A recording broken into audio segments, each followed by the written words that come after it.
So today is indeed a gracious day.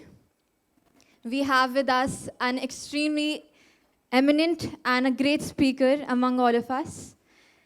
Sraddhalu Ranade is a scientist, educator, and a scholar based at Sri Aurobindo Ashram in Pondicherry, India, where he grew up in the care of late Sri M.P. Pandit, from whom he received his training in the theory and practice of the integral yoga of Sri Aurobindo and the Mother.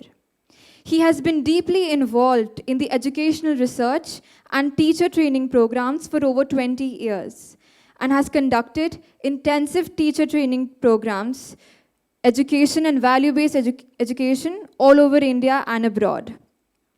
Over the years, more than 5,000 teachers from over 220 schools and colleges have been benefited from these programs.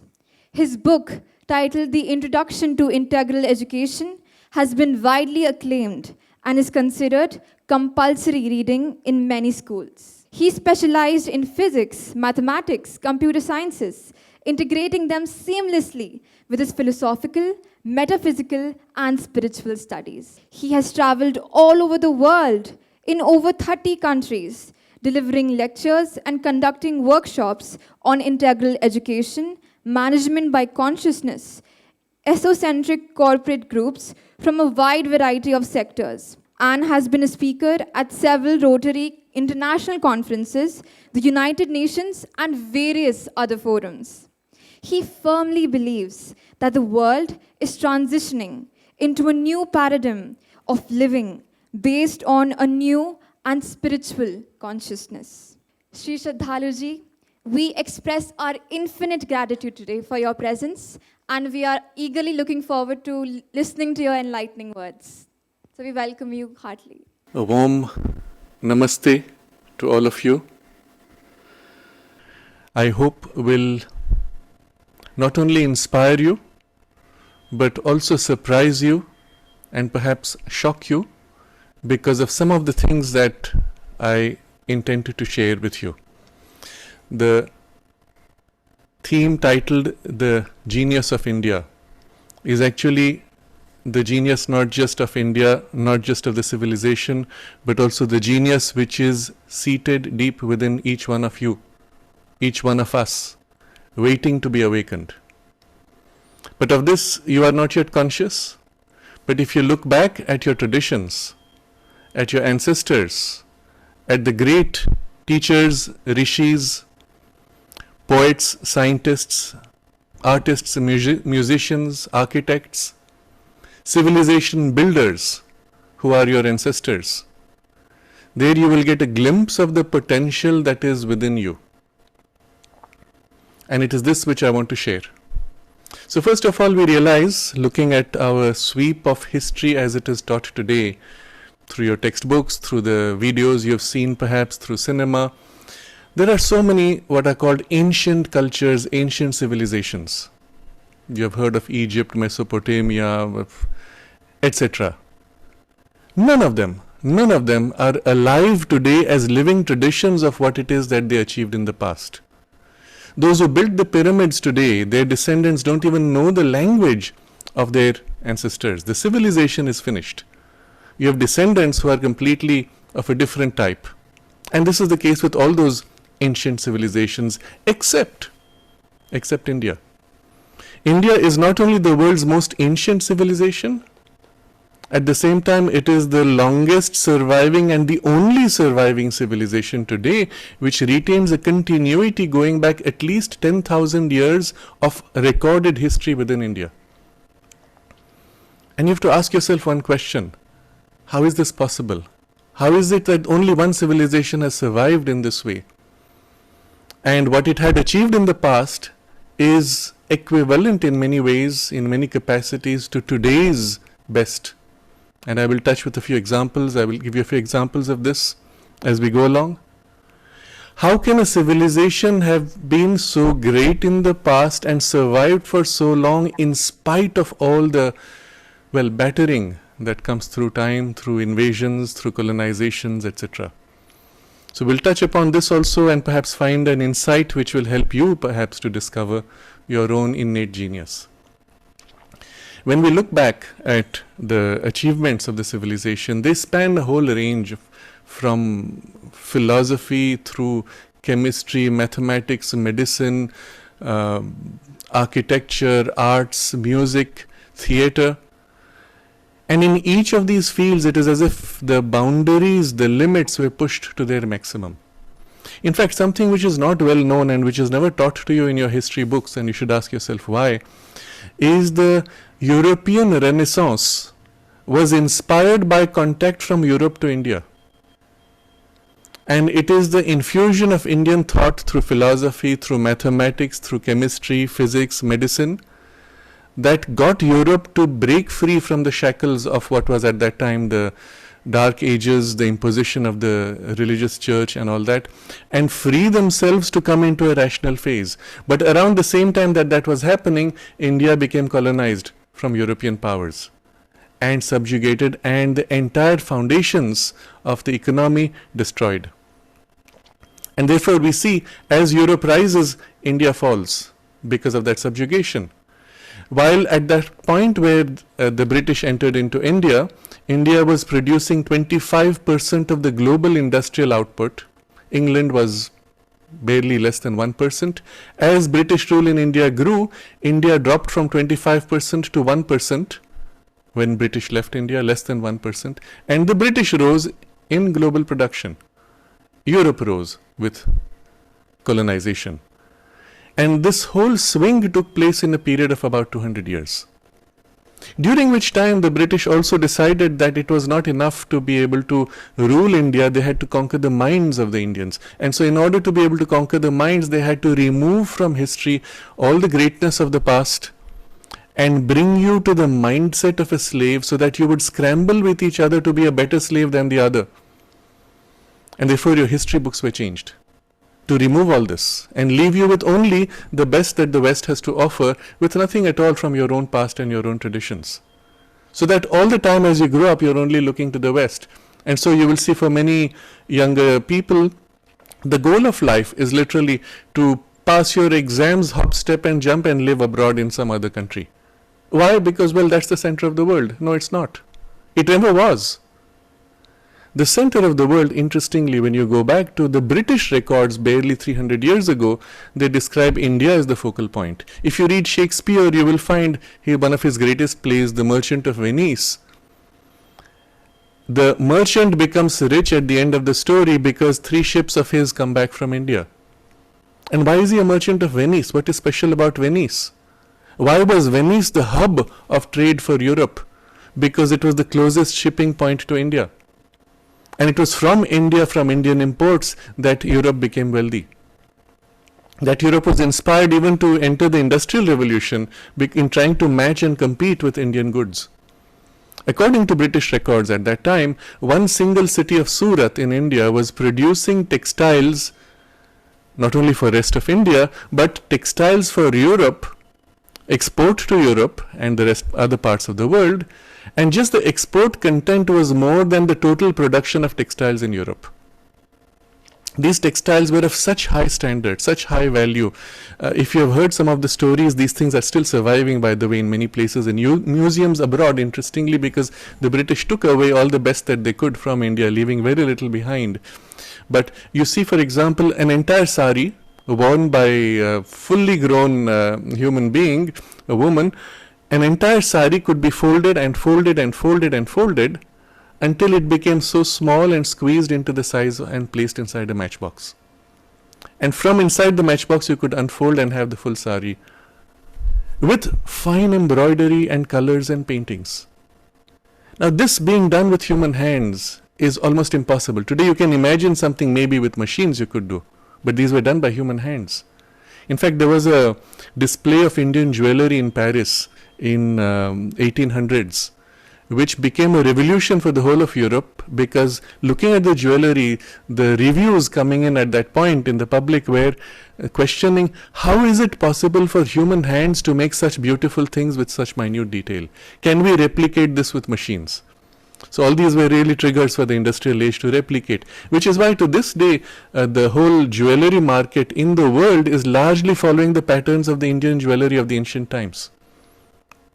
In fact, to this day, even diamond processing is largely done in India. The sales take place abroad because they control the whole market, but the processing, 9 out of 10 diamonds sold in the world are produced in India, because till the year 1895, the only diamond mines in the world were in India. Until the British discovered diamond mines in South America and they shut down the Indian mines, interestingly. Now, all this is to tell you that there was a period during which the whole world, not just Europe, looked towards India as a focal point, not only for wealth, industry, but for the most advanced goods and for the highest knowledge. There was a crisis in the Roman Empire because the Indian goods were of such competitive and superior value that Rome was buying only Indian goods and the treasury was being emptied. So they passed a law forbidding Romans from buying Indian goods to protect their treasury. Or another time when the link to India through the land route was affected because of some wars, the French kings passed a law that only the royalty were allowed to purchase Indian products, and particularly the Indian clothing, textiles, because there was a shortage. And all this is to show you the view of the West towards India as a source not only of this but also of knowledge. If you go back to the British, to the Greek documents, they looked towards India and described India as the land of knowledge. And they came to India to study. Pythagoras comes to India, studies in India, goes back and presents in his school what he has learnt from India, and that becomes the basis for Greek philosophy as well as mathematics. Today you're taught Pythagoras' theorem. It was not Pythagoras. He learnt it in India and taught it in Greece. There are records, the queens of the kings of Egypt marrying queens from India. That was the extent of the connection and trade. You know, the kings of Egypt were known as, well, the whole lineage which was called Ramses, which is derived from Rama, by the way. We have in India descriptions of Egypt as Mishra Desha. You go to Egypt today, they will still describe themselves as Mishra, not Egypt. Egypt is the British name for Mishra, which is the word used in the Mahabharata while it describes Egypt. And the river Nile is Nila, blue, from the Sanskrit word. This is to demonstrate the extent of Indian influence, not only through language, culture, thought, knowledge, just in that direction, all the way through Persia, all the way to the Roman, Greek, and beyond into Europe. The key studies of Germans, when they began to study the Indian texts of philosophy and sciences, triggered the new directions of knowledge in both philosophy and sciences. You will be surprised to know that most of the scientists who were working in the field of quantum physics were avid enthusiasts for studying the Bhagavad Gita and knew Sanskrit. When the Indian ambassador met with Albert Einstein, Einstein greeted him in chaste Sanskrit, and our ambassador didn't know Sanskrit. What a shame. But all this took place in a sudden shift over the last 200 years where Indian education was completely subverted and all this knowledge was removed. But let's go back a little further. Let's look at just a few, and I will say brief glimpse of some of the achievements of the civilization. And I'm saying it's a brief glimpse because what I will share, let's say in about the next 1 hour or so, is barely 1/10 of the full spectrum of what I can recall just from memory. And there is so much more which would be documented that I may not recall just now. But so it will be just a glimpse, and I will try to make the glimpse as wide as possible, but also touch upon aspects of depth in the content. So look at medicine. The world's most advanced and complete pharmacopoeia, that is the whole list of medicines, and with it comprehensive list of diseases, causes, cures, etc., you will find in the Ayurveda tradition, of which we have, let's say, a handful of major textbooks surviving out of many hundreds which have not survived. And in those texts you will find comprehensive study of why disease arises. You will not find this anywhere in the whole world, even in modern texts. The pharmacopoeia of modern allopathy, let's say, is only describing here are the symptoms, here are medicines which we have found to be effective. What's the connection? We don't know. Why does the disease arise? We don't know. Of course, today going deeper and deeper, we find there are certain common causes, but that's recent in the last 20 years.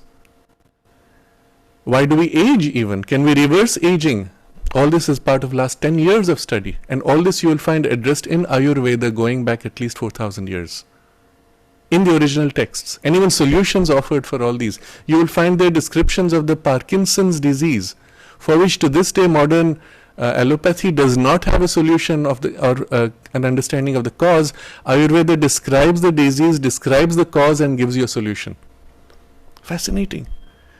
The importance of gut health, for example, in Ayurveda. And I remember going back about 30 years when I first heard the importance they give to the gut, that is the intestines, and the health of the microbiome in the intestines. I said, what is this obsession with the intestines? Well, today, allopathy has gone a full circle and come to the conclusion that the gut bacteria are the most critical for your overall health and for the general immunity of the system, including the gut bacteria are cause for many mental diseases. Fascinating. And this is all going back to knowledge which Ayurveda was speaking of for thousands of years. Ayurveda had very advanced plastic surgery and other forms of surgery. Unfortunately, many of these were destroyed. They were actually studied by the British. The first Britisher recorded to have studied the method of plastic surgery, learnt his plastic surgery, I believe it was from Pune, from a potter. A potter doing plastic surgery. What's the connection? Fascinating, and this gives you a glimpse of the nature of the civilizational achievements, the skill of the hands. But he was trained equally in surgery. And this Britisher studies this, takes back the full set of instruments, replicates the same surgery in England, and then is projected and taught today in the textbooks of medicine as the father of modern plastic surgery. No, he was not. He was just... If you look at the modern instruments of surgery and you take the list of instruments of surgery of the Ayurveda tradition, they have a one-to-one match. Why? Because the whole of modern surgery derives from this one man who took the knowledge from Ayurveda to England and then perhaps popularized it within England, which had no idea that this was even possible. We find, for example, formulae in Ayurveda, which to this day we don't understand how they work. Triphala, which is a very well-known combination of three phala, which is fruit or vegetable derivations. The combination of the three can actually cure cancer. It can cure pancreatic cancer, which is one of the worst. This is demonstrated. How does it work? Well, after all the testing we do, we still don't know how it works. But if you don't have the three in the specific combination, you cannot cure the cancer. You remove one of them, you change the proportions, and it does not work. How did the Ayurvedic physicians who first described, let's say, Triphala, how did they come to such a formula? Now imagine the way you're told today, it's so ridiculous. You're told that they tried out many things over thousands of years and eventually discovered something that works. That is so ridiculous if you think about it. That means you would have made 10,000 attempts, at least combinations of dozens of materials, and then one day suddenly something works. Meanwhile, you're going back a few hundred years, you've been trying things arbitrarily. It doesn't make sense. And the ones who wrote these textbooks, one person, one rishi writing an entire textbook with all the formula. So the British education will tell you, he compiled the work of many people. No, he did not. He was the originator for that knowledge. How did he gain that knowledge? How did he derive a formula which is so precise, a mix of three in precise proportions that has miraculous effects?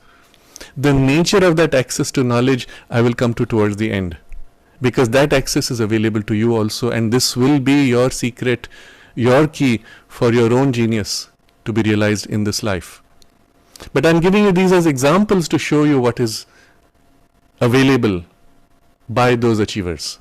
Modern pharma companies dig into Ayurvedic texts. They go and meet with Ayurvedic physicians all over India. Over the last 50 years, they've been doing this, just to scout out starting points for their research. So they will take Triphala, derive the active ingredients, make a combination, test it, and sell it to you as a tablet that they have created after millions of dollars of research. No, it's not true. Most of these formulae have been stolen from existing knowledge in India, as well as other traditions which are very much rooted in the ground You will find similarly in Africa and in the United States, in the Native Americans, traditions for healing, formulae for healing, but nowhere in the world you will find a book. The formula for healing is given to an individual, is passed on in a lineage by oral tradition, that's it. But a book that describes, not only compiles the formula, but goes to the very rationale of disease and cure, you don't find anywhere except in India. There are many other things which I would touch upon. The very basis and the framework in which they describe how a disease is to be treated goes to the concept of the three gunas. And the three guna is such an extraordinary concept. It bridges the biology, the medicine derived from plants or other means, the genetics, the psychology, as well as spiritual characteristics, all in one go. These are principles which are so essential. They span across all the levels of our consciousness, just like that, and unify everything in one comprehensive knowledge system. I could speak just on this for a few hours. And this is to show you the scope of knowledge and the depth of knowledge just in the field of medicine as a first glimpse. And I will say I am not competent to give you the full picture, because there are many more who are actually deep into that field as doctors who can tell you so much more. So I will take up another field of technologies, materials particularly. And we start with something very simple like stone carvings. If you look at some of the most ancient carvings, the most ancient temples, some of the most ancient palaces, we find technologies used which we find difficult to replicate today. We don't know how they did it. Let's take an example of the iron pillar in New Delhi at the Qutub Minar complex. The iron pillar is exposed to sun and rain and wind going back several hundred years. It has not rusted. You do an analysis of the iron, you find it is simple iron, a slightly higher phosphorus content than normal. But you try to replicate that and it will rust. So there was a study done by one of the IITs, and they went into the study of it. They found, yes, observing over a few months, they said, yes, finally we are seeing signs of rusting. And as they continued to watch, the rust was reabsorbed. What they came to as a conclusion was somehow that iron has the ability to reassimilate, reabsorb its rusting and reheal itself automatically. How? We don't know. We are not able to replicate it. Not only that, it's not just one iron pillar. This is across at least 200 sites all over India where you will find iron in this form in various temples and palaces. Sometimes used to align stones, hold stones together and things like that. And they're all sitting exposed to sun and rain, no rusting at all. How did they do it? Well, all we can say is we don't know. But in the same complex, what is called the Qutub Minar, there's a gigantic observatory. It is not a Qutub's Minar. He didn't build it. He didn't have the technology to build it. It was a prior monument which has just been renamed. It's an astronomical observatory where you will have 365 steps in a spiral going up 7 distinct floors with 12 different sides. Now you see 365 days, 7 days of the week, 12 months. The entire structure is a symbol of the astronomical cycles. And what is interesting is the bricks with which this is built are placed on top of each other, and we cannot find any material used as a glue or cement. It's as if they say their bricks are so smooth, they are stone bricks, they're so smooth that they stick to each other, and there's no other explanation that we can find. And there have been earthquakes in which modern buildings have collapsed in Delhi, but this one is such a tall pillar, it has not broken. How do you explain that? There are high precision stone carvings where you will find, for example, in the nose or in the ears, a thread can be put and it will go through and come out through the nose or through the mouth.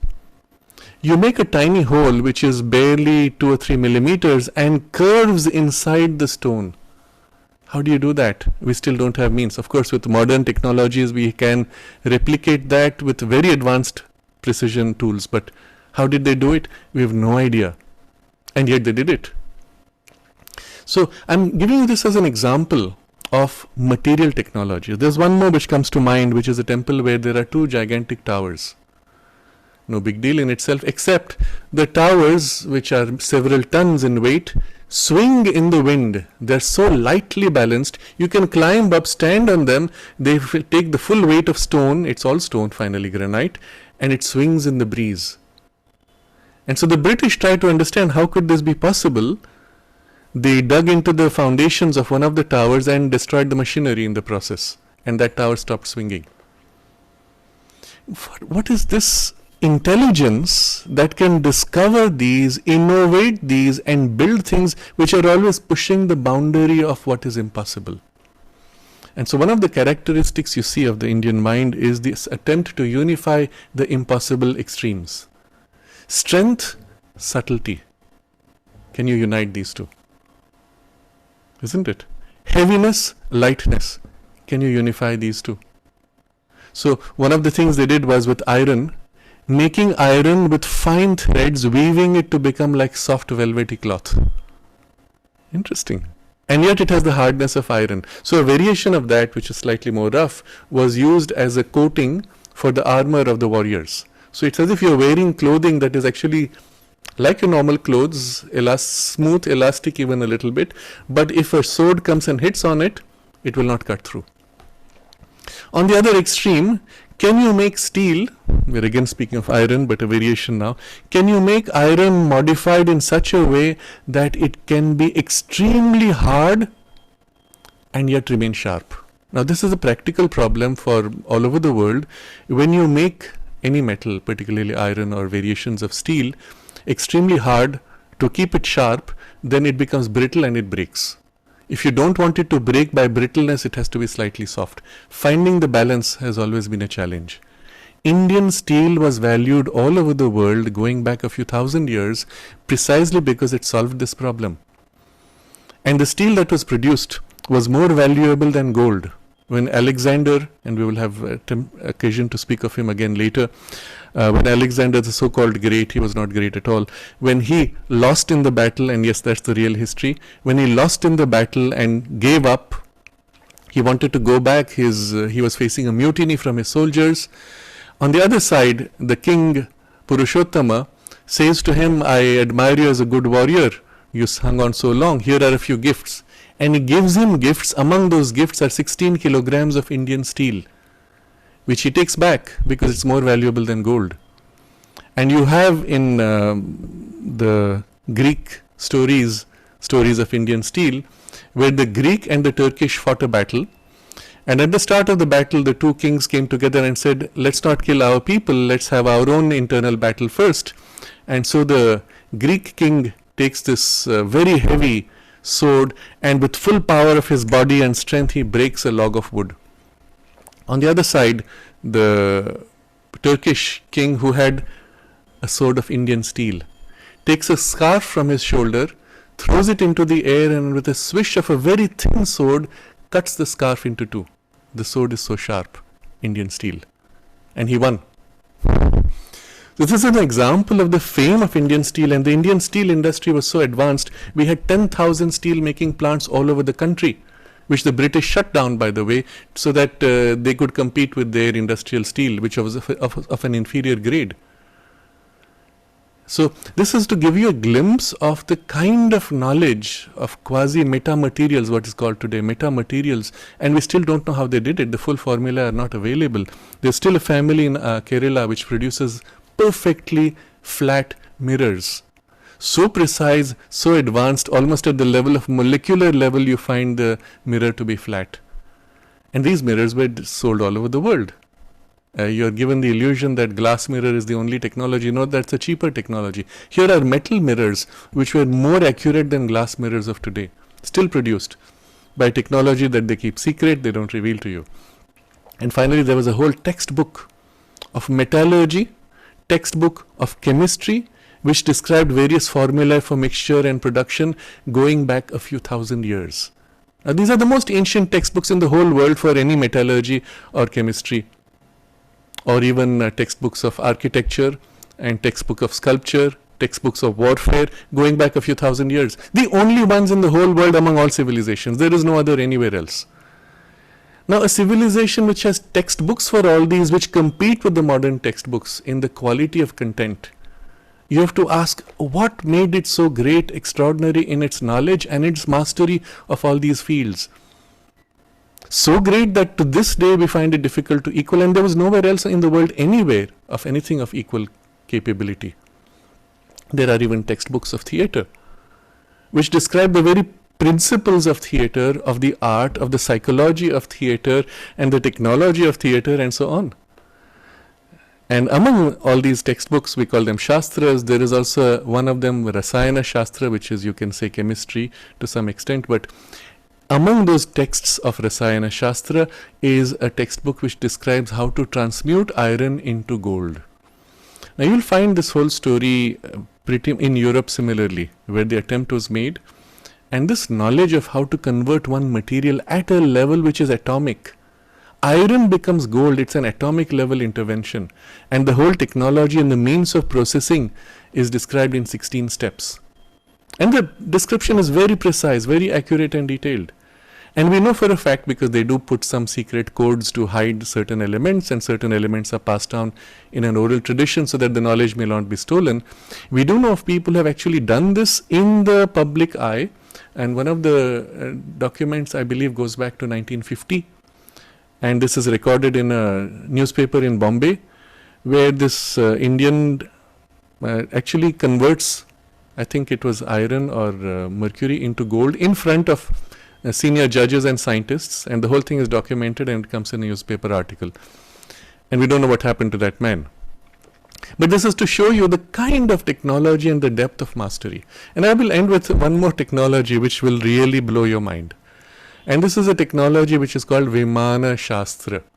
There's a textbook called Vimana Shastra which references 20 other textbooks of metallurgy and sciences and aeronautics and flight and electricity and light and all kinds of technologies, and refers to them, and those textbooks are unknown to us, meaning they've been lost or destroyed, or maybe they're still available somewhere. We have actually in India about half a dozen libraries of ancient palm leaf manuscripts, going into some lakhs of manuscripts which to this day have not even been scanned or decoded. Nobody even bothers to read them because, well, you don't have enough people who can read. Isn't that sad? And how much knowledge is perhaps destroyed. I recall about 20 years ago I saw a news item about lakhs of manuscripts eaten up by termites because they were neglected. They had not even been scanned or stored. But I come back to Vimana Shastra. So in the Vimana Shastra, in a text which I have studied in great detail, they describe 32 machines which a pilot of the Vimana, and a Vimana is an airplane, a pilot should be able to master these 32 machines. Among the machines are two which I will name. One is called Apasmara Dhuma Prasarana Yantra. So if you follow the Sanskrit, Apasmara is forgetfulness, Dhuma smoke, Prasara machine. Machine that spreads smoke that makes people forget, that is fall asleep. Knockout gas. And how to produce that gas and the mix of different oils to produce that, all this is described in the text. There's another machine, now this will totally blow your mind. Tamo Garbha Yantra, that is machine which has darkness in its womb. When you switch on this machine, it produces darkness in the middle of daytime. How is that possible? With all the best of current modern understanding of light, we cannot imagine how you could spread darkness. You can spread light, we understand. How do you spread darkness and erase or hide light, neutralize light? In fact, there is one scientist in Europe who came up with a very different theory of light, which stands, by the way, because it is the theory used today even in printing technology, who in his theory suggests that it might be possible to be able to neutralize light by producing darkness. But that's a theory which is set aside, not openly explored by current physics. But here's a machine which claims to do this. Is it possible? And we have one Dr. C.S.R. Prabhu. He was a computer scientist. He was director of National Informatics Center for many years. He studied these formulae, decoding them, because the technology and the terms, technical terms, are so advanced, we don't even know what some of them mean. But he decoded some of them, and of them at least 6 materials, of which 3 he was able to produce accurately. The other 3 were not so reliable. But the 3 he produced, one of them was from this Tamogarbha Yantra. And what he got by following the formula for one of the materials of the machine, it's not even the whole machine, one material. He got a ferrite alloy that is absorbing 94% of laser light that is shone on it. So it clearly has some unusual properties of darkness and light absorption. What else the machine did, we don't know. another formula which he was able to decode. He was able to produce from that formula a copper alloy that is harder than steel and which does not corrode in seawater. Now, copper, as you know, is notoriously corrosive in salt water. To make it harder than steel and to make it anti-corrosive in salt water, you can actually leave that alloy in water for years and it will not corrode. Isn't that an amazing formula derived from this Vimana Shastra, demonstrating the validity of the texts? And by the way, incidentally, when they were doing the digs in Dwarika, as you know, sank underwater as it is described in the Mahabharata, and only recently they discovered, going back in what is modern Dwarka, which is the remnant of the part that did not sink, going back at least 10 kilometers underwater, entire city structures. To this day, the government has not spent money to actually do a proper dig and draw out all these things and validate even the stories from the Mahabharata. And you have to wonder why we would not do it. Had you gone to Greece, you will see entire museums dedicated to a simple piece of machinery discovered from a sunken ship. And nothing in India. Why this lack of self-respect or pride? And we will have to come back to this, and it's part of the British imposition of the mind to grip your mind and colonize your mind, to make you think you're better as a slave than as a creator. But in Dwarika, they discovered one piece of copper alloy which had been sitting in the water for more than 5,000 years and it had not degraded, proving that what Dr. C.S.R. Prabhu produced actually has a relevance with actual materials existing at that time. And all of this, you see, one more text I will give about aeroplanes. So you might say, well, the Vimana Shastra, we don't have the original text, we have only copies which have survived. But we have an original text which does survive. Going back, the last we have record of it is 8th century AD. King Bhoja writes an entire book on warfare. It is called the Samarangana Sutra Dhara. Samara, warfare, Angana, the scope of knowledge of mastery of. Sutra is the phrase, simple, highly compacted knowledge in single phrases. They are called sutras. Dhara, container, carrier of all the sutras of warfare, of all knowledge of warfare. So that has many chapters. Among them, there is one chapter, I believe it is the 34th chapter, which is dedicated to machines of warfare. And he describes their machines where, for example, he calls one of them elephant machine. So it is an encasement of metal with wheels, and the soldiers hide inside, and the machine rolls into the battlefield, and through holes on the side, the soldiers fight, shooting arrows and so on. Equivalent of what today we would call a tank. And there are many such machines described. And there's a whole, by the way, a whole chapter dedicated to training horses, raising horses, etc. for the purpose of battle. Now, among the chapter on the machines, there are 4 verses, sutras. Again, remember, sutra means highly compacted knowledge. 4 sutras dedicated to flying machines, vimanas. And they describe how to make a machine fly in the air. And the description goes something like this. You take 4 cylinders filled with mercury, arrange them in a certain way, and then put a fire underneath. And as you increase the fire, the secret power of mercury is released, and immediately the vimana begins to fly in the sky. And if the fire which is below is brought to the top of the vimana, then the vimana shoots up with great rapidity and becomes a pearl floating in the sky. Now here's a description of a flying machine of what, to the best of our understanding, would be an anti-gravity mechanism, using mercury as a key principle, releasing the secret latent power of mercury by means of a fire or some electrical, because fire in the ancient tradition was of 3 kinds. There is the Jada Agni in the Veda. Jada is the chemical fire, things you burn. There is the Vaidyut Agni, which is electrical fire, which includes electricity and electromagnetism. And there is the Saurya Agni, which is the subatomic interactions, which is the nuclear fire, the nuclear interactions. So which fire is referred to, we are not too sure, but what it does show is a specific knowledge of how to trigger an anti-gravity effect. Now you will say, well, maybe it's imagination. Or you might say, hey, let's try it out. Perhaps it works because everything else in that textbook seems to work. Except it's not been done to this day by any scientist in India. But what did happen was, because this knowledge was available to the public, you had scientists from Germany in the early part of the previous century, before the Second World War, visiting India, looking for these texts and taking back the texts with them for study and for replication.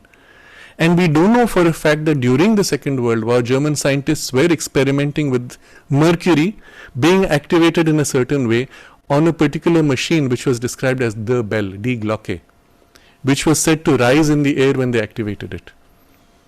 And they seem to have actually demonstrated the validity of some effect using mercury to be able to produce an anti-gravity. And this is all documented. The documents exist to this day. And so, having given all this about technology, and we do find in the Mahabharata descriptions of extraordinary weapons. Weapons that, for example, the Brahmastra, when it is released, it produces the intensity of light of as if 10,000 suns lit up. Imagine the kind of intensity of light that would be. And immediately subsequent to that, you have the whole ground shaking so much that the elephants are thrown in the air. And human beings who are exposed to that light, they find their skin becoming black, they become blind, their hair falls out. And what do the soldiers do when exposed to this? They go and wash themselves in the river to wash it off. Now the descriptions match very closely what we would call radiation poisoning. So will you say it was a nuclear weapon? Well, it was carried by somebody in an armory that he was carrying with him, in hand perhaps. What kind of weapon can you create which you can release what seems to be through a bow and arrow type launcher that can create an explosion so great and with effects so similar to a nuclear weapon? Obviously, it was not the nuclear weapon as we have it today. What was that technology? And of course, you find the answer in the Mahabharata itself. Some of these technologies were mantra based. You could activate a certain power through the use of a mantra. Other technologies used specific materials, and if that material was stolen from you, you had lost the weapon. The weapon itself was given to you in a way that you could carry it physically. So all this is to show you that there was such advanced technology. What happened to it? Where did it go? Other than the text which describe it, which still survive. And we do find this text, and we find this explanation also in the Vimana Shastra, but we do find that at the end of the Mahabharata, a decision was made, because now the whole world was entering the Kali Yuga, a decision was made to withdraw this knowledge. And similarly in the Vimana Shastra, it is said not all secrets are revealed to prevent misuse. But among the secrets revealed, they describe the kind of clothing, food that a pilot should wear to avoid radiation poisoning at various levels of the atmosphere. When you're traveling in outer space, outside the physical atmosphere of the Earth, there are specific kinds of radiation which are mapped. What do you do to neutralize those, and so on. Okay, so this is just a touch of technology. Well, since we're talking about flight, let me speak a little bit about astronomy. We have in the Vedic times, for the purpose of some of the Vedic rituals, very high precision timing required for certain rituals. And so in order to track some of that, it was not just that, but that's one of the reasons, they were tracking all the planetary rotations around the sun. And it was well known that everything was circulating around the sun. It was no big deal. It was Copernicus in Europe who had to speak against the church and Galileo and others who had to speak against the church and the great suppression of knowledge to bring forward what was well known in India and well documented and written. So there are terms Bhu Mandala and Saurya Mandala. That means orbit around Earth and orbit around Sun. Very different terms. And the calculations involving very high precision of eclipses going down to a few seconds precision.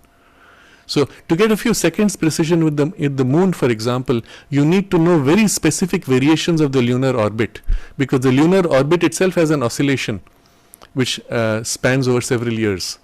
And you need to know all those oscillations to get that level of precision, which obviously they did. And the formula allowed you to calculate precisely positions of all the planets at any given time. And these formulas, the formulae for calculation were reduced to a level which were so simple you could do the maths in your head. So I know, for example, and I've known astrologers, because astronomy, astrology were really blended into one knowledge system, who could say, okay, what day is it today? Look at the time and say right now, such and such a planet would be in such and such a position. The whole calculation was done in the head. But the actual knowledge behind it by which the formulas were given involved such precision, such extraordinary precision, that to this day those formulae work. Except today, because computers are more convenient, people use computers to calculate the almanac. but the formulas still apply. Now, what is interesting is in that there is the description of the rotational period of planets around the sun, the elliptical orbit, and the colors of the planets, their moons, and their psychological influence on Earth, on us. Among those things, here's the most interesting part. They describe, well, they codified some of this into a certain system where, this will perhaps be somewhat shocking to you. If you take the texts such as the Bhagavad Gita, and you've heard about the Bhagavad Gita, Sri Krishna is revealing some of the highest knowledge that liberates you and makes you capable of being master of yourself and master of the world in your liberated poise. All that knowledge is a certain number of verses. If you take the total number of chapters, divide them half and half, count the number of verses in one half, count the number of verses in the other half of chapters, divide one number by the other, you will get pi, precise to 6th decimal place. Isn't that amazing? How could number of verses in a chapter be so arranged as to give you pi? Not only that, if you count the number of verses in individual chapters, you find the numbers correspond to rotational periods of planets around the sun. Now here's a textbook of spirituality, maybe you can say a little bit of philosophy and yoga, and in that coded as if in the number of verses of various chapters, no sorry, I'm mixing two things. So pi in the Bhagavad Gita and in other texts of the Vedas, the number of verses in the chapters map to rotational periods of planets. Now here are texts which seem to be entirely spiritual, philosophical, yogic, psychological, and yet they have coded in them mathematical knowledge, astronomical knowledge. And how do you explain this? Why would they even bother to do that? Or was it by chance? It can't be coincidence, isn't it? So you get certain very interesting insights of the nature, the mind, the brilliance of the genius of the mind, which while describing a text which is spiritual, philosophical, applied psychology, is weaving in astronomical and mathematical universal numbers into the text. We'll come to more of that in a short while. But this is to give you a glimpse of this, and I will take another glimpse of language, linguistics. It's a field which today nobody really values because what can you do with language other than, well, learning by heart a few words, reducing things to dictionaries? No, that's not how language originates. So the Sanskrit language being the most extraordinary for this purpose, because it goes back to the very origin of a universal language. Can there be such a thing as a universal language? It's one of the big questions. As you have today language, if you want to know a word, you must know its meaning by looking up a dictionary. If all the dictionaries were destroyed, you could take a book and you would not know the meaning of the book. That's how it is for all existing languages except Sanskrit. Because Sanskrit, unlike other languages, goes back to root sounds.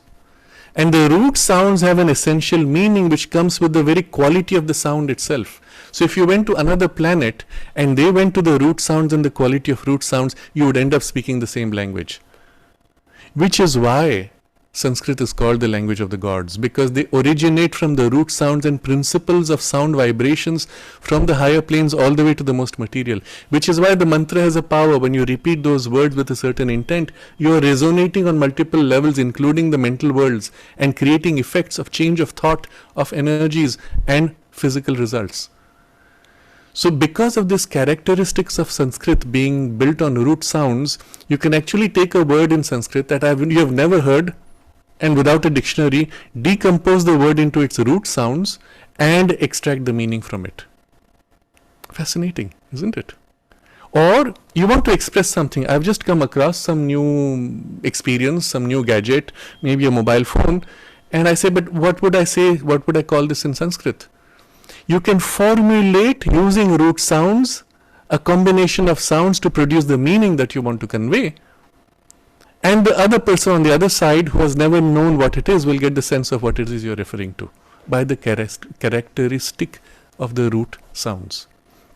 Now, one of the very fascinating results of this is, for a single object you can have multiple words which describe it. Or for a single word, sometimes you can have multiple meanings because it could point to the same utilization in different ways. Now, ka. Ka is space, akasha. Ga, going, wandering. Khaga would be description of a bird. It could also be the description of a plane. Anything that flies in the sky is khag.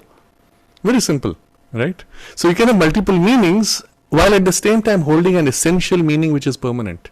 And I need not know what you meant to tell me in the context of the sentence. When you say, I saw a khag, and you describe the khag, I will know what you're referring to. At least I know that it's something flying in the air, isn't it? So when you look at jala, neera, both mean the same thing, water.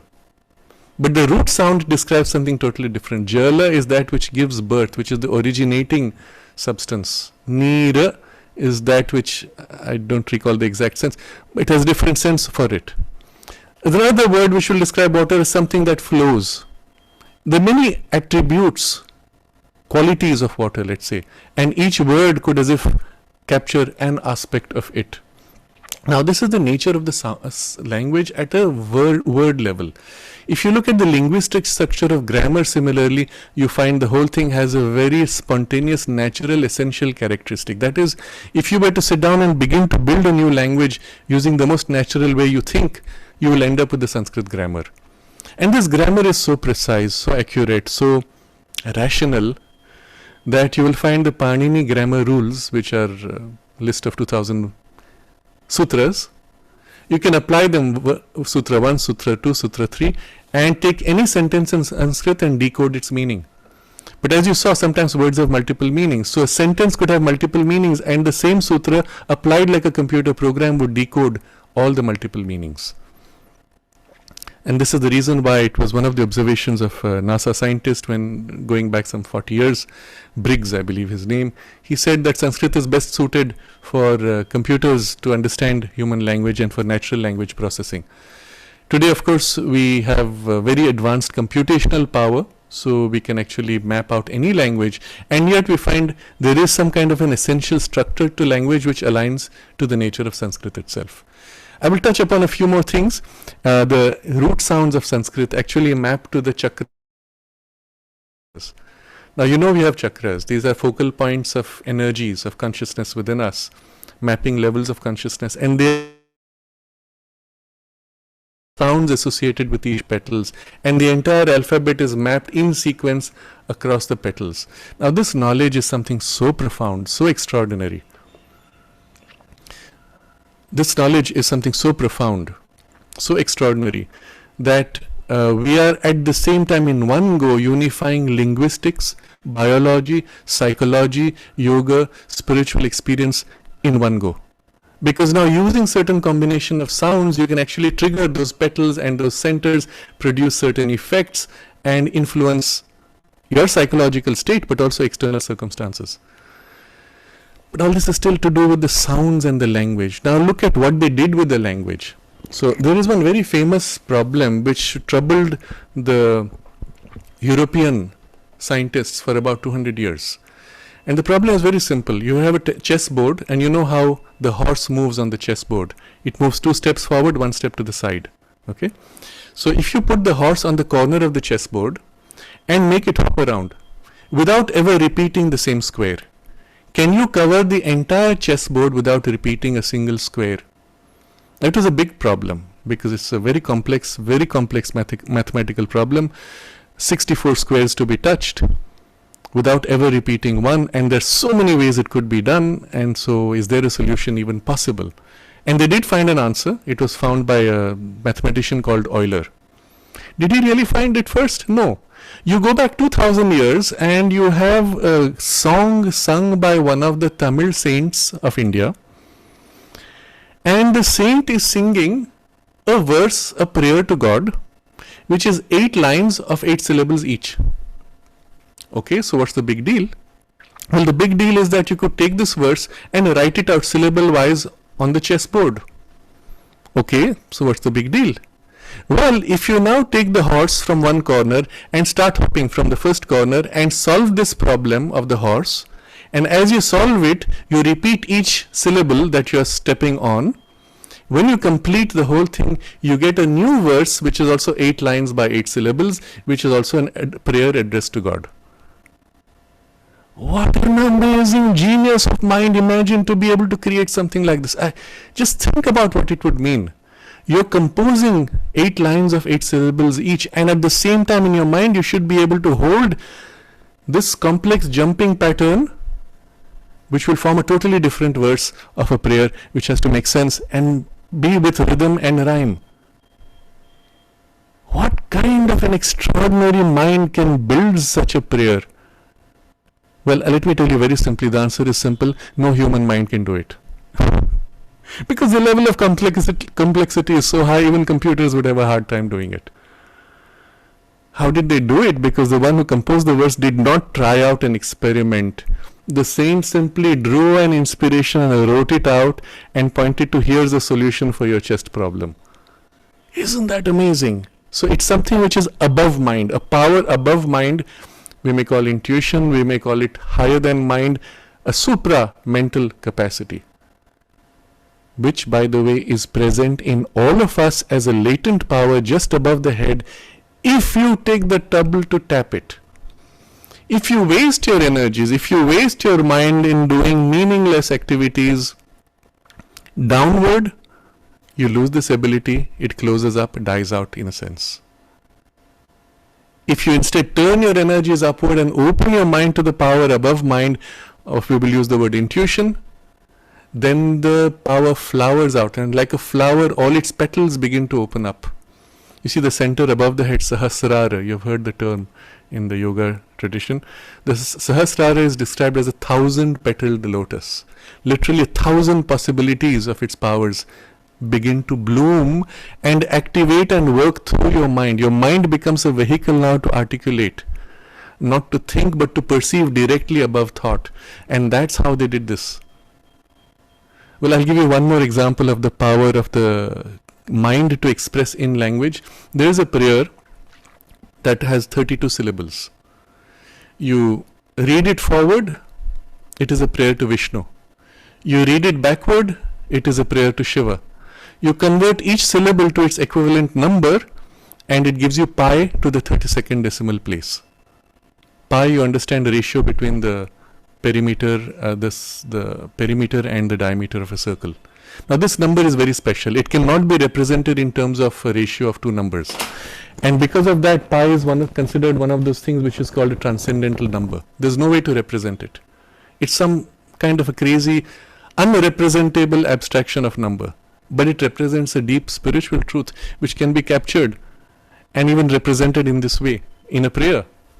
Now why Vishnu and Shiva? Well, again I go into the sounds, and it goes actually to the root chakra, which has 2 petals, Sh and Va. Va, Sh, Vishnu. V, have you put the I in between as a syllable? Va and Sh. You reverse it, Sh, Va, with the I in between, Shiva. It's as if Vishnu and Shiva represent complementary aspects of each other, of one reality. Which is the reason why you will find in India often there are lineages which are Vishnu lineages, lineages which are Shiva lineages, and sometimes they quarrel, no, my deity is greater. No, actually they are both aspects of one greater totality. And this is captured in the language itself. And in the prayer, addressed to Vishnu one way, you read it in reverse, addressed to Shiva, and pi, which is a transcendental number which cannot be represented in the material world, which represents an abstraction or even a spiritual truth, captured in the verse through the numbering system. This numbering system is called Katapayadi. Why? Ka, cha, ta, ta, pa. You know the Sanskrit language. I think all of you have had enough exposure. So the sounds ka, cha, ta, ta, pa, you actually, each becomes a digit. So very conveniently 5 of these and 5 of these makes for 10 digits. So the Sanskrit sounds are mapped to 10 digits, or any number can be mapped to sounds. Now there are no vowels involved. Okay, only consonants. So you can fill in vowels as you want. The result is you can take any number, convert it into a sound, a verse, and it will have a meaning. But also you can take any verse and derive from it a number. Now this was a method by which they coded complex formulae, including mathematical and physics formulae, into verses which seemed to be prayers. So you're repeating a prayer, and inside that there's a resonance with certain numbers and relationships which are mathematical or even physics. And you don't even know it, unless you take the trouble to decode. And those who knew it and would say, look, here is this knowledge also. So I'm giving this as an example, not only of the power of the language itself, but also the mind which is developing a language or using a language with this capability. There's something else which I'm tempted to share. There's a particular technique or mastery of knowledge called the Ashtavadhanam. That is, Ashta is 8, Avadhanam, that you have mastery over 8 fields. And this person is sitting totally quiet with no other papers, nothing to support. And he's put a challenge to do 8 things at the same time. So in the first case, he has to compose a poem, 1 letter at a time. But each time he says 1 letter, there's a challenger who can tell him the next letter you cannot use is this one. So he has to use a different letter and a different letter. Each time the other person anticipates what word he will use and puts a counter saying you cannot use this letter. And through this, step by step, through rounds of 8 things which he is doing simultaneously, he has to compose a poem with rhyme and rhythm on a particular subject. And at the same time, he's playing a game of chess. At the same time, he's doing something else. 8 different activities. Among them, one of the activities is somebody who will ring a bell at an odd time. And you have to count, and at the end of the whole exercise, you must say how many times the bell rang. Now this person is sitting with total stillness, 8 people challenging him, and he's going one by one, round and round and round. And I watched this whole exercise. And afterwards I said to him, "What is your secret? Do you want to know the secret?" I can't hear you. Do you want to know the secret? Yes. And I'll share with you his secret, what he taught me. I said, "What is your secret?" And he looked at me very calmly and he said, "Stillness." I said, "No, but you must be doing something, like you do some breathing exercises of pranayama, you do some extraordinary diet to boost your brain power." I said, "Nothing. Just becoming completely still.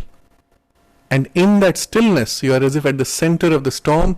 You can watch everything with equality and know everything without losing your balance, without bias." Now I'm going to share a little bit. I'm going to digress from the overall theme, but this is important because I'm revealing the secret here. The secret has actually 2 components. And Swami Vivekananda speaks about this. You know, Swami Vivekananda was also one of those great geniuses. Sri Aurobindo is one of those great geniuses, mastering so many fields in one go. So Swami Vivekananda describes this. He says, if I had to do my education all over again, education, so you can learn this and apply it. He says, I would not waste time learning subjects, which is what you're basically taught to do. You're basically given textbooks of various subjects and learn all this by heart to pass an exam. Waste, he says. Instead, he says, I would develop 2 powers, the power of concentration and the power of equality. And having mastered both, I could master any subject at will. Extraordinary statement, and it goes to the very depth of the psychology of the learning process itself. I have discussed this in great depth in various talks. If you're interested, you could look at some of those and maybe derive some benefit from it. But here I will just share the key principle here. And the principle is this: your power of concentration.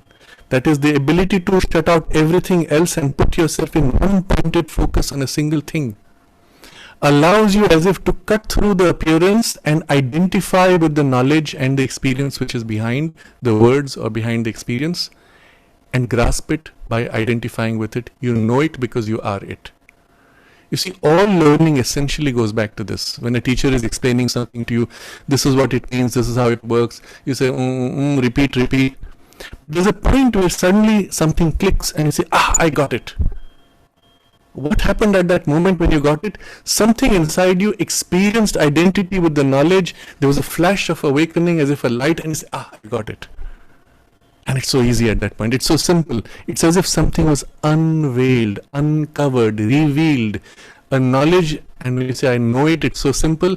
You mean by that, something in me already knew it. I was not looking at it the right way, and it got uncovered, and now I know it. Power of concentration is your direct means to get to that aha knowledge in anything, in any field, rapidly. Knowledge, the concentration power can give you knowledge, can give you the power to exercise the knowledge, and can give you an experience in identity. These are the 3 things Sri Aurobindo discusses. So build your power of concentration. It has two components in the concentration itself. The ability to shut out all else, and then the ability to become one pointed in a single thing, like a laser beam. You see, you could take a simple lamp. All of you've seen on the mobile phone, there's a little light. This lamp is very simple, right? The same light, which is spreading out in all directions, if you put it on a single point, in a single thin beam, it becomes a laser. And the laser can cut through steel. And your concentration is like that. It is dispersed right now. You've been trained to disperse your concentration, rather. If you can train yourself to concentrate, your power of concentration will cut through anything, achieve anything, realize anything, backed by willpower. You can do anything in life. So I said concentration has two aspects, the ability to shut out all else, and then the ability to go pinpoint in a focus. But then what was the other thing Swami Vivekananda said? Equality. What is this equality? And this is what this Ashtavadhani was teaching me. When he said, you become totally still, you are affected by nothing, disturbed by nothing, biased towards nothing, having no special preference. And when you approach knowledge, or you approach life from this foundation of equality, everything you are equal to. It may be the worst, it may be the best, it may be the most ugly, it may be the most beautiful, or anything in between. You hold poise of equality, undisturbed, unaffected. Then you can have the insight, you can have the knowledge, you can look at all things in their right relation and gain the power of insight. The moment you have a bias, this is so good, this is so horrible. The bias warps your state of consciousness and you cannot know because you have distorted yourself. Or if I use an analogy, when you are a mirror which is completely flat, you can reflect the whole world in yourself and know it all. But if your mirror is distorted, then this is exaggerated, that is reduced, and you have a warped perspective of the world, warped experience. Now this is a very deep truth, and I'm not going to say more about it for now. Simply to say, recognize these, develop these capacities in yourself, and you will have your first step towards having that kind of a genius of mind and above mind powers, which we are discussing through these examples. So I was describing some of the things through the verse, through sounds, and through mathematics, and the power of the intelligence, and the Ashtavadhanam we spoke of. There is in each field, if you look at just theatre, there is the master book manual of theatre, which is by Rishi Bharata, who describes theatre was a very broad thing. Dance, drama, narration, story narration, everything, and the whole psychology behind, and the psychology of what makes for entertainment. Now, if you say, I'm going to write a story, all of you may have tried to write a story at some point or other. It did not quite convey the way I wanted to convey it. You read a story or hear a story from a master teller, you'll say, wow, how did he do this? So amazing, so complete, so rich. Well, one of the things he teaches you is there are actually 9 rasas, 9 qualities of experience in anything. Now a rasa is the juice, the sap, which brings delight. But that delight can come through various forms, including even fear, or anger, or laughter, or romance. And all these are juices, so to say, aspects or colors of the fundamental, essential juice of the divine Ananda. And a play, a story, a theatre drama is not complete unless it has a touch of the 9 rasas. What is the relationship? How do they unfold? How do you awaken them? How do you convey them? And then, of course, if you're doing theatre, what are the kinds of gestures? What do they convey? How do you express through the eyes? Now, if you have to be really a true performer of theatre, using just the eyes, you should be able to convey anything. You should be able to tell an entire story just looking through your eyes. That's the skill of the master. So the eyes will slightly soften and they become dreamy, as if I'm in some fantasy of some world. And then suddenly there's a slight shift and it becomes as if I'm remembering somebody who I love very much. And then suddenly there's a shift and then suddenly I become hard, somebody I dislike, or some problem that is coming in the way. And then suddenly there's fear and experience fear. What is happening? I don't know if you're able to see on the screen, but I tried to show through the eyes how this shift can take place. You can train every part of your body. Literally, the experience is every pore of your body experiences the joy, the fear, the anger, the love, or whatever it is. And you radiate it, and radiate as a power that impacts the audience and awakens in the audience the same experience that you are experiencing. That is a master artist. That is a master theater, master actor, master storyteller. That the audience experiences this. Now extend this to music. Extend this to painting, to sculpture. I've had an interview which we had done with one of the great musicians of India. I am not too sure who it was. I think Ustad Vilayat Khan. And we had asked him this question. What do you experience when you are playing your music? And he smiled and he said, within me I experience the divine. Around me I experience the divine. And everywhere I look there is only the divine. And I am lost in the divine. Now if we can reach that stage and transmit in the music that experience, that those who are listening are lifted, that is a master. Otherwise you're a skilled performer, but you're not a master. There's another incident which comes to mind. Pandit Ravi Shankar. He was traveling in the West. That's where he made fame. In India somehow he was not so well known at that time. But there one of his Western disciples asked him, what is special about Indian music? So Ravi Shankar told him, okay, sit down and close your eyes. And he was playing the sitar. He plays something. He played a raga. Then he asked the disciple, well, what did you see? And the disciple says, I saw the sun rising. It was morning. And Ravi Shankar says, I just played the raga of dawn. Morning raga can transmit the experience of the morning mood, awaken in the mind the image and the mood, and in the heart the experience of the emotions of the morning dawn. That's the power of the raga. And there is the story of Tansen, as you know, one of the great masters. He was challenged by the king, and they wanted to actually kill him with that. He was challenged to demonstrate the Deepa Raga. Now, Deepa Raga is an extraordinary mastery that through singing the raga, you should be able to light an oil lamp. And you have a dozen oil lamps or 100 oil lamps. You can generate so much heat through the song. And what you invoke as power through song, that spontaneously the wicks light up with the heat. The danger of that, of course, is you burn yourself. So what did he do? He sang the raga, lit the lamps.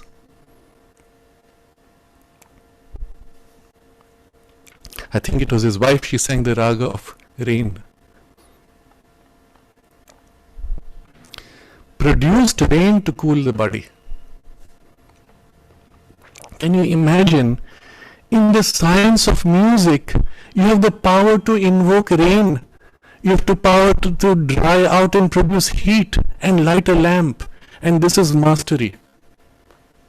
Compare that with any of the musicians of today. Yes, they make entertaining music, they make fun, they make noise sometimes, they make chaos, and it is passed off as music, and that is top of the charts, you are told. You may find it horrible, don't believe the charts, they are all rigged. But this is true mastery of music. And if you can do that, can you transmit a spiritual experience? Can I awaken in your heart, in your mind, an experience of the higher worlds? Lift you in consciousness, transmute your consciousness. As you transmuted iron into gold, can you change human iron into divine gold? This was the thrust of India's civilizational efforts. To push forward evolution, to push forward the boundaries of knowledge, of skills, of achievement, of mastery of life, of mastery of matter, mastery of the world, on a spiritual foundation. In each of these fields, the attempt was to go to the fundamentals and build from fundamentals, discover from fundamentals. Now this I'm going to elaborate a little bit on. You see, modern science, what is its greatness? It tries to know what is real, what is the reality underlying. So what do you find? You say, we've discovered that everything is made of molecules. And the molecules are made of atoms. Atoms are made of subatomic particles, which are made of other particles, which are ultimately all ocean of energy. All is made of one energy. And so this is a great achievement, it is a great discovery, but you miss something very important. Where did the energy come from? Why does the energy flow in these ways? We don't know. it falls short. Our rishis followed exactly the same goal, but with different tools. Instead of going outside in, they began an inside out journey. So they discovered, yes, all matter is made of energy, Shakti. Okay? But they found Shakti itself is conscious energy, Chit Shakti. And there's a consciousness behind which this energy expresses. And if you can, because your consciousness also essentially, if you can experience that consciousness and identify with it, you can tap into its process of expressing through energy and change the energy patterns. Create things which were not possible. Discover the underlying knowledge and principles of all processes of nature. And that's how they gained this knowledge. I told you I will reveal to you the secret of how they discovered formulae like Triphala. Not just that, hundreds of formulae of this kind. Because they could enter that poise of consciousness in which all knowledge is one and all knowledge is held in a single totality, and articulate from there, express, teach, manifest, create from there. And it was not enough to have the knowledge, you had to bring it down to the most material results in the most difficult material, which is the hardest substance, hardest rock, and be able to express there that beauty, that perfection, that glimpse. That was the greatness and the ideal of the culture. So it went far beyond current modern science by tapping into the consciousness dimension and the consciousness itself as an expression of the divine consciousness. They accessed levels of knowledge as well as levels of experience all the way through all these worlds in one single whole of knowledge. Which is why you would find the masters of these fields, they spanned multiple domains of mastery.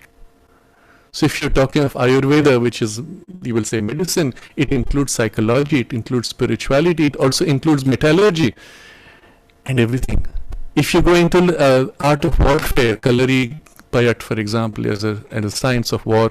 So in the Kalari tradition, the knowledge which is given is actually spanning from the most material through the psychological to the spiritual, that you become conscious warriors for the divine truth, to defend the divine knowledge, to defend the divine powers, to defend the divine in humanity.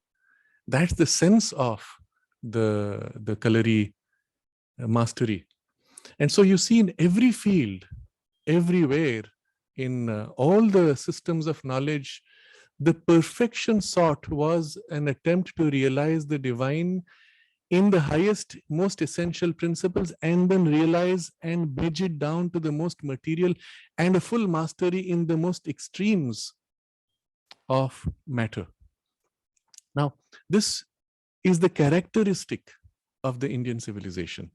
Now, Sri Aurobindo makes a very interesting observation that every civilization has some great ideal, some great truth that it tries to realize and gift to the whole world. So if you look at, for example, the Greek civilization, the characteristic of the civilization was the beauty of form and beauty of thought, elegance of thought. And it was beautiful ideas. It doesn't matter if the idea is true or not, just the play of the ideas. Rome, on the contrary, was, as a civilization, was about law, order, discipline, structure, organization, hierarchy. And so you see, all of modern Europe is really formed of Greece and Rome combined. And so you have beautiful thoughts, beautiful forms, and disciplined, structured, ordered organization, and it stops with that. Somehow something is missing, something is hollow. You look at the Hebrew tradition, and you find there a very different thing. There the goal was to be loyal to the word, to the book, to the morality and ethics as written in a book. So if you go to the Jewish school today and they're studying the Bible, which is the original sense of the Bible itself, you will find they say, but God says this, and this is the rule, this is the law given, how does it apply in this? But they will quote from another law, but that says that, how do you combine these two? It's all mental gymnastics based on a textbook. So that's why they're described as people of the book. And as you'll find all the Abrahamic traditions, Judaism, Christianity, and then Islam, all are based on the book. The book says this, and this is the law of God you have to obey. But nowhere you're allowed to ask the question, is the book superior to the freedom of God? Can the book dictate what God should think and do today? Or can the divine reveal itself to you directly as you are now and be uniquely expressive in each one? Such is the perspective in India. Not binding to a book. The most ancient textbooks of knowledge, of yoga, of spirituality will say the truth is one, the wise perceive it in many ways. And each individual has a unique way to realize the truth and a unique way to express it. It is this which makes the Indian civilization so rich, so diverse, so broad, so inclusive. You see, they often use this word that Indian culture is tolerant. No, tolerance is a very different idea. In Europe, there was the conflict between the Catholic Church and then the Protestant Church, and the kings would kill those who did not belong to their church. Or they agreed, all right, we won't kill you, we will tolerate you. That is tolerance. That word comes from that idea that you will not kill them, but you hate them. India, it was never tolerance, it was embracement. It was recognition that each one has his own way and there is a diversity of approaches. And so the principle of dharma is there is certainly a universal dharma, but there is a unique way in which my dharma operates and expresses, and a unique way in which the dharma operates and expresses through you. So what is your dharma will never conflict with my dharma. Each one fulfilling ourselves in dharma, we find the entire collective is unified in a common ideal, and however diverse, you can hold the unity. All this is possible because of this approach of realizing the one truth uniquely and in its most diverse forms, all the way to the most material mastery. And it is this which made possible India's genius. Now, what has happened in the last 1,000 years, 1,500 years maybe? There was a decline. And the decline was because of the turning away of this essential spirituality of India, as happened with all other civilizations. So in every civilization, Greek, Rome, Hebrew, the Japanese, by the way, is love of art. Everywhere in Japan you go, everywhere it is art which is appreciated, whether you're making tea or sharing tea or making a kitchen garden or arranging flowers, it is Japanese art, we say, always as an epitome of artistic sensitivity. But it stops there. India's civilizational ideal was this spirituality, realizing one in its full diversity and expressing it in its full diversity. But every civilization, as it wandered away from its ideal, became weak. As it realigned to the ideal, became strong, which is why you see other civilizations dying. Because what they sought, what they realized, had a limited potential. The spiritual potential of India, because it is spirit, it is eternal, in principle, can be eternal, which is why this civilization has the ability to renew itself again and again in spite of external destruction. So even though there were initially many invasions, including Alexander invading India, I will take a brief diversion on this and come back to the theme. You see, when Alexander set out, he said, I'm the greatest conqueror, I will conquer the world. So what does he do? He does not start by conquering the worlds around Greece. He goes straight for India because India was the most powerful and the most wealthy. Unless you conquer the most wealthy and most powerful, you cannot conquer the world. So he goes all the way to India, and as he's traveling, conquering one after another, amazing conquests, his primary warriors are Indian mercenaries. And then as he approaches India, he declares to them, I'm going to invade India now. And his Indian mercenaries say, no, we will not fight our own people. So please allow us to go home.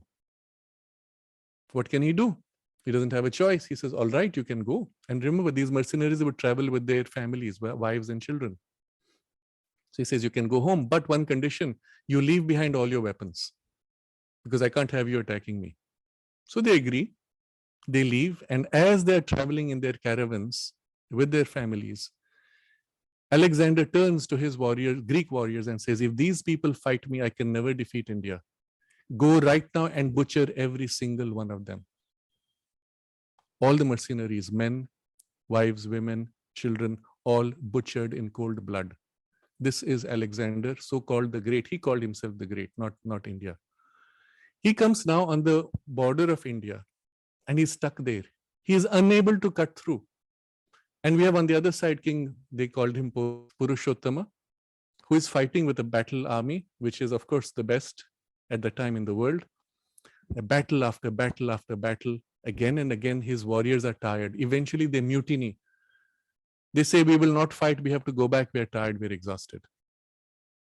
At that point, Alexander makes peace with Purushottama. And as part of the peace parting, Purushottama gives him gifts, which included the 16 kgs of Indian steel, which I spoke of earlier, and said, you're a good warrior, I appreciate you, and let him go. What does Alexander do? He tells his people, I conquered him, and then because he was a good warrior, I gave him back his kingdom. Would a man who butchered his own mercenaries give back the kingdom when he has just conquered the center of power and wealth? Impossible. In fact, the Greek historians describe Alexander's loss. There is only one official historian who claims Alexander won. It's the same story which you find in Egypt when Cleopatra, she was defeated by Rome and signed a peace agreement. She comes back and tells her people, celebrate, I have won and I have signed a peace agreement. They have come to peace terms. Well, that was a classic deception they used to do in those days in that part. But Alexander, you must understand, failed to enter India because of the strength and the knowledge. You see, Sri Aurobindo describes three great characteristics of the Indian civilization. First, a tremendous power of the intellect, entering every field and mastering every field, in depth, in width, and sometimes interdisciplinary fields, because knowledge is one. So the deeper you go, the more complete it becomes.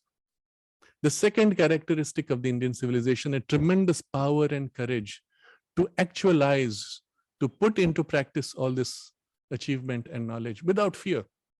And with that fearlessness, exploring every field, experimenting with everything. And it is this which also made for the strength of the civilization to defend itself. And the third was the power to organize the knowledge in life down to the details. So nothing was left out. Everything was pushed to perfection, to optimization. And this is the basis for all these, what we call Shastras and manuals. Now, necessarily, the moment you go into optimization, it is bound to specific circumstances of society, of time, of age. So Shastras not always will be as relevant today, but the principles on which they are built, which they always describe, would be relevant. And all Shastras eventually point to the Veda as the source of inspiration for them. Why? Because the Veda were the most ancient perception of the highest spiritual experiences articulated in Sanskrit with that ability to have multiple meanings simultaneously, with deep insight. And this is the reason why even today you can read the Veda and each time get a different, deeper insight. If you really want to appreciate how this was achieved and the nature of the Vedic content, you have to read Sri Aurobindo, which perhaps eventually you will, but for now I just leave it as a teaser, as a pointer to appreciate this later on. But this is the kind of skill and mastery and energy and power and depth of knowledge which characterized the civilization. From the point any of these civilizations turned away from its ideal, the civilization weakened. When it realigned with the ideal, it strengthened. Now, all other civilizations, because their ideals were limited, they could lose them. The Indian civilization alone, as I said, because the ideal is eternal, you can lose it, but you can come back to it and renew the civilization. So what happened in this period of the last 1,000 years, let's say, was a turning away from the ideal of the spirituality that masters life into a spirituality that turns away from life, the withdrawal into an ascetic life. So you see the things which were celebrated, monks who renounced life. The best of society withdrew from life in order to realize a spirituality outside life. And the result was civilization weakened and fell. And then after that, the invasions became effective. And with the invasions, the destruction which took place is enormous. In the early stages of the invasions, according to the historians today, we have the 300 million Indians died over a period of about 300 years, just from the invasions. Towards the end of this, when the invasions ended, there was the colonization from Europe, primarily eventually through the British. We still had a thriving industry, which was competing with the best of the world, and British shut down the industries one by one, and all this is documented. We had the world's largest shipbuilding industry, producing the largest ships of the world, ships which could go across the ocean with a crew of 300 people. They were so gigantic that the European ships were no match, and they had a lifespan of 40 to 50 years, some of them. European ships lasted barely 10 years. When Vasco da Gama was trying to come to India, he saw one of these, it was a Gujarati trader, 3 gigantic ships. His ship was tiny compared to them.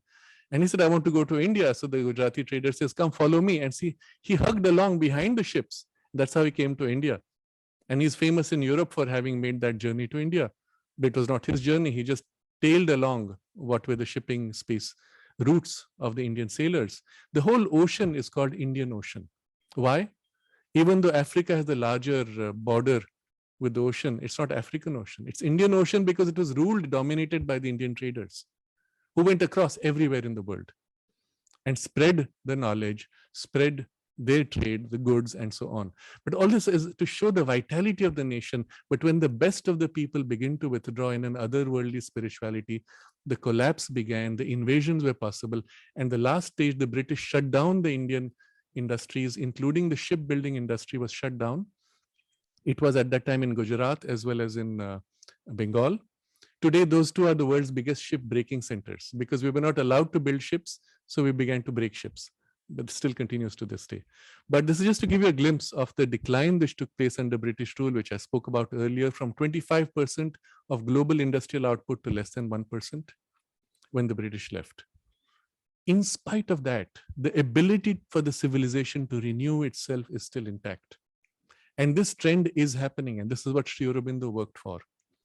When Sri Aurobindo was sent to England by his father to become an Anglophile, to become a Britisher in Indian body, brainwashed, did not work, because there he began to have perceptions, experiences of the Upanishads, and he realized that this was not what he wanted to do. So he deliberately skipped the horse riding test, failed the what was then the ICS exam, came to India and joined the Maharaja of Baroda as the chief secretary, rebuilt the whole economy and administration of the kingdom, and then at that point began to work behind the scenes for India's freedom.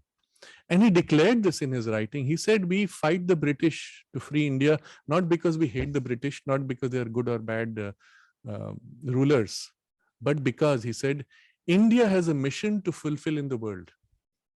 And this mission is critical for the future of humanity.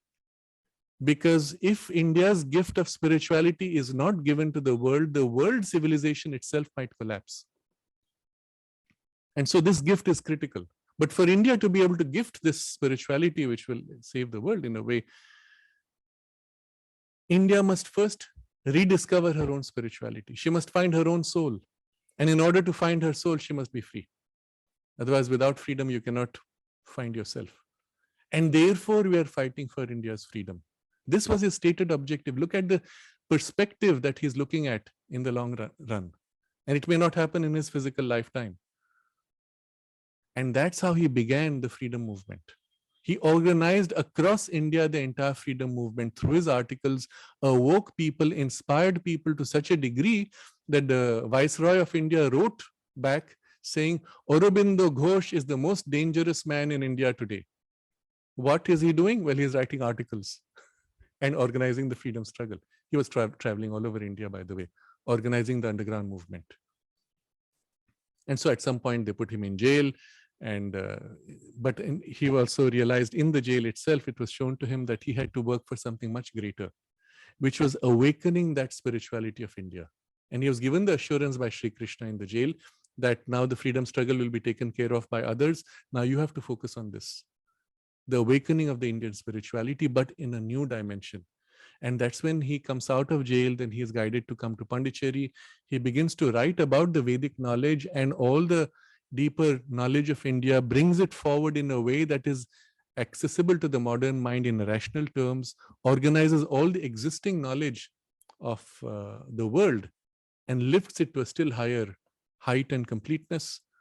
And so you find in Sri Aurobindo this extraordinary genius who has the mastery of linguistics, he has the mastery of poetry, he has the mastery of administration, of the global politics and economics, so social development, political development, and he's writing at the same time some of the most amazing plays, mastery of at least a dozen languages, by the way.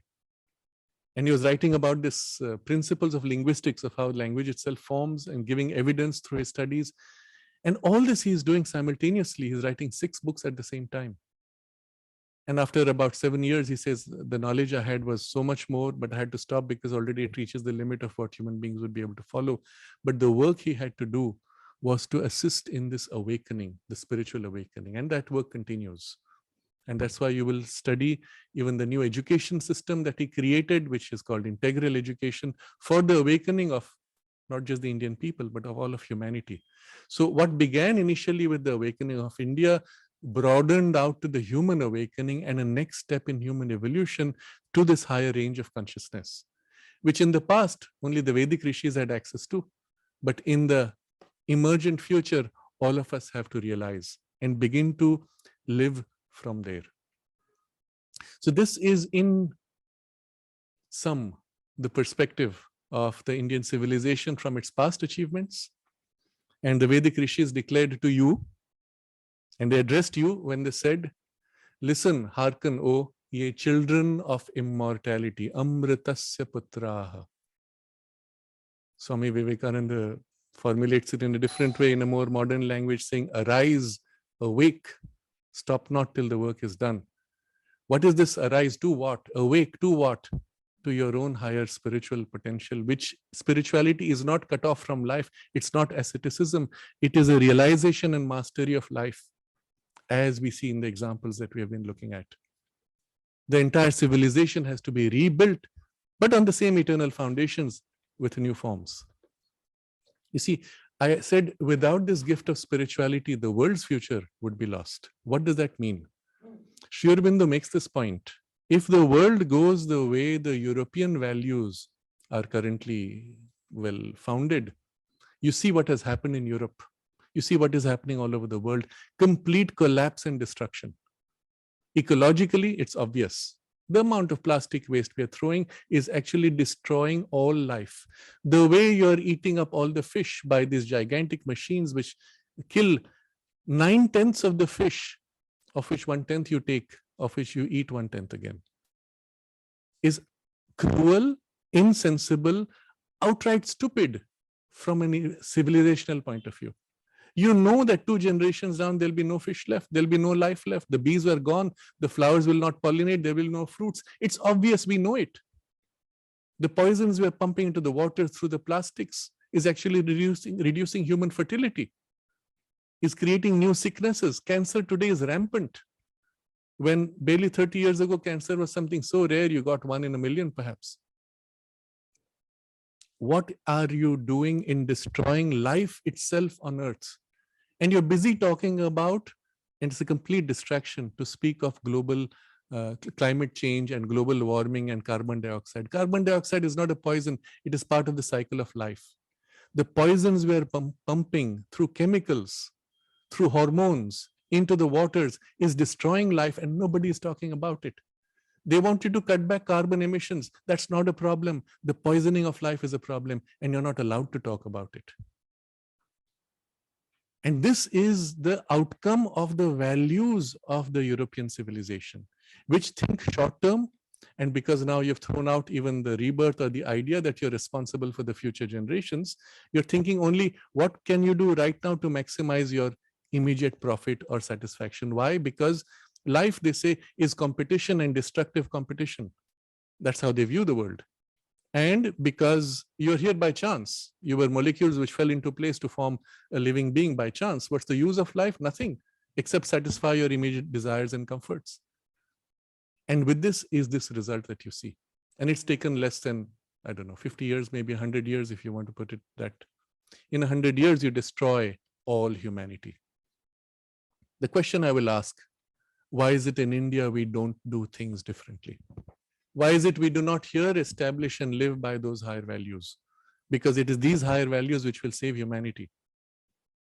We didn't because we were taught to think like the British through an educational system which was meant to dominate and subjugate and colonize the Indian mind. To this day, your textbooks are written by the British. Any attempt to change the textbooks faces a huge opposition from the very people who have been brainwashed to think like them and to protect the British interests and not the Indian interests.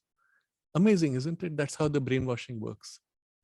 You're enslaved in mind, the whole civilization has been warped. Sri Aurobindo makes this observation while speaking to some of the disciples in 1940s. He says, most of you are half westernized in your thinking.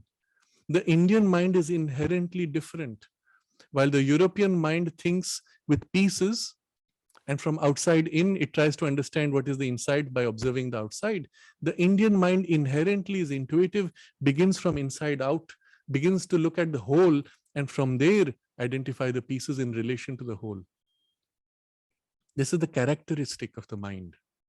And this characteristic right now is, so to say, subjugated partly by the conditioning of the European education, but it's not gone. It is still there within you.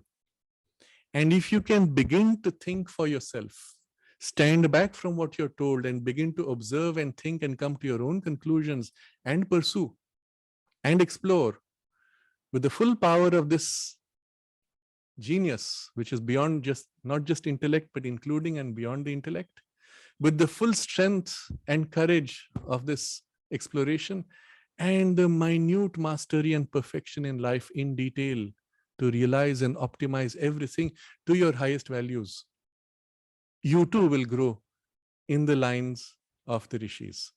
You too will be the new creators of civilization, which will inspire the whole world as the rishis did in the past. And it is towards this is the nature of India's awakening. Swami Vivekananda said that India is destined to be the guru of the world in this way, by an example. We're still far from that because the awakening is still just taking place. We're beginning to think for ourselves. We're beginning to find our own solutions. And Sri Aurobindo wrote extensively about this also, how this needs to be done. You know, even politically, the whole parliamentary system is not suited for India.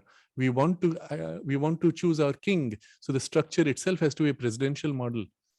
He wrote all about this in the last more than 100 years ago. In 1910, he wrote that India will pass through the experiment of parliamentary democracy simply to realize that it is not suited for us.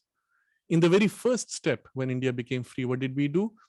We took the British constitution and made a replica of it and patched onto it little pieces from a dozen other constitutions. How were our Shastras written?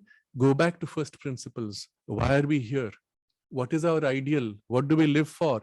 And from there, rebuild your constitution and your national life. This would be the way to do it. This was not done. Because it was, you know, the people who were doing it were also trained in Europe. They were half British in their minds also, enslaved minds. So that's the best they could do at that time. But today, as we grow up, as we wake up, we have to rebuild the national life, rebuild yourself and your values, live by your higher and deeper truths. And it is my hope that all of you will be inspired by this and make this the ideal of your life. There's a very interesting note that Sri Aurobindo wrote. It was to the students of Baroda College. He said, when you complete your college, he said, become wealthy so that India may be great. Grow in knowledge so that India may grow in knowledge. Achieve whatever it is that you do for the service to India. If you put this as your ideal, and what is India? Mother India is Divine Mother, mother of the whole world. That is why, if you see throughout history, India gave, shared freely with all, because she's a mother. She's Divine Mother. So when you serve her, you serve the Divine Mother, and not in sense of any separation and opposition to other nations, but as mother to all nations. She holds all the children together, serves all of humanity.